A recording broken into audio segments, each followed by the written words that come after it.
ফের নিম্নচাপের কূটনীতি। রাজ্য জুড়ে প্রবল দুর্যোগের আশঙ্কার কথা জানালো আবহাওয়া অফিস। উত্তাল হবে সমুদ্র, তাই মৎস্যজীবীদের সমুদ্রে যেতে নিষেধাজ্ঞা। আবহাওয়া অফিস সূত্রে খবর, বুধবার থেকে 13 আগস্ট উত্তর পশ্চিম ও পশ্চিম মধ্য বঙ্গোপসাগরে নিম্নচাপ তৈরি হওয়ার আশঙ্কা রয়েছে। আরও বিস্তারিত জানতে অবশ্যই ভিডিওটি সম্পূর্ণ দেখবেন এবং আপনাদের জেলার খবর সবার আগে পেতে চাইলে আমাদের ইউটিউব চ্যানেলটিকে সাবস্ক্রাইব করে পাশে থাকা বেল আইকনটিকে বাজিয়ে দেবেন এবং কমেন্টে আপনার জেলার নামটি লিখে দেবেন। এই নিম্নচাপ ক্রমশ শক্তিশালী হবে। এদিকে মৌসুমী অক্ষরেখা উত্তরবঙ্গের ওপর দিয়ে বিস্তৃত। এই অক্ষরেখা মৃদুস্বর চণ্ডীগড়, শাহজাহানপুর, লখনৌ, গোরখপুর, ধারাভাঙা এবং জলপাইগুড়ির ওপর দিয়ে পূর্ব ও উত্তর পূর্ব দিকে এগিয়ে অরুণাচল প্রদেশ পর্যন্ত বিস্তৃত। এর প্রভাবে দক্ষিণবঙ্গ উপকূলের জেলায় প্রবল বৃষ্টির সম্ভাবনা, সঙ্গে 30 থেকে 40 কিলোমিটার গতিবেগে দমকা ঝোড়ো বাতাসও বইবে। রবিবার পর্যন্ত চলবে এই বৃষ্টি, তবে আর্দ্রজনিত অস্বস্তি বাড়বে। মঙ্গলবার থেকে উত্তরবঙ্গে চলবে বৃষ্টি। এদিন 200 মিলিমিটারের বেশি বৃষ্টি হওয়ার আশঙ্কা রয়েছে জলপাইগুড়ি ও আলিপুরদুয়ারে। অতি ভারী বৃষ্টি হতে পারে দার্জিলিং, কালিম্পং ও কোচবিহারে। বুধবার অতি ভারী বৃষ্টির সতর্কতা ছিল জলপাইগুড়ি ও আলিপুরদুয়ার জেলায়। বাকি 3 জেলায় বিক্ষিপ্তভাবে ভারী বৃষ্টির পূর্বাভাস দেওয়া ছিল। দার্জিলিং, কালিম্পং পার্বত্য এলাকা ধস নামার আশঙ্কাও রয়েছে। সিকিম ও ধসের আশঙ্কাও রয়েছে। নিচু এলাকা প্লাবিত হওয়ার সম্ভাবনা রয়েছে।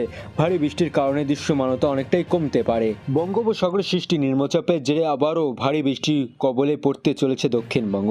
আবহাওয়া দপ্তর সূত্রে খবর, আগামী কয়েকদিনে দক্ষিণবঙ্গে একাধিক জেলায় বিশেষ করে স্বাধীনতা দিবসের আশেপাশে প্রবল বৃষ্টির সম্ভাবনা রয়েছে।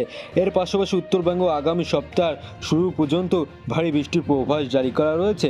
বিশেষ করে জলপাইগুড়ি, আলিপুরদুয়ার ও কোচবিহারের মতো জেলাগুলিতে অতি ভারী বৃষ্টির কমলা সতর্কতা জারি করা হয়েছে, যার ফলে নিচু এলাকা প্লাবিত হওয়ার সম্ভাবনাও রয়েছে। নানান এলাকায় ধস নামতেও পারে।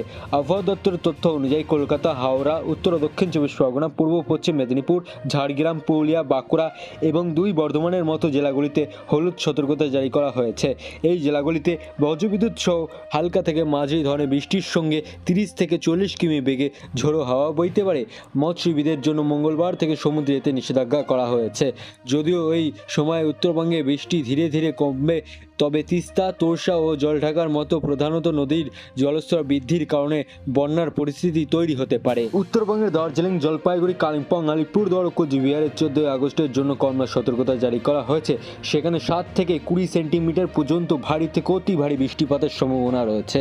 15 থেকে 20 আগস্ট পর্যন্ত এই সব জেলায় হলুদ সতর্কতা জারি করা থাকবে।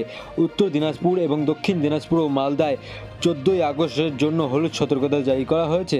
আবহাওয়া দপ্তর জানিয়েছে, উত্তর পশ্চিম বঙ্গোপসাগরে সৃষ্টি নিম্নচাপ শুক্রবারের মধ্যে উত্তরপ্রদেশের, উত্তর অন্ধ্রপ্রদেশ ও দক্ষিণ উড়িষ্যা উপকূল অতিক্রম করবে। যদিও তার সরাসরি প্রভাব বাংলার উপরেই পড়বে না। এরই মধ্যে মঙ্গলবার সকাল থেকে উত্তরবঙ্গ, আলিপুর, আবহাওয়া দপ্তর, কোচবিহার ও জলপাইগুড়ি সহ বহু জেলায় ভারী বৃষ্টি হয়েছে।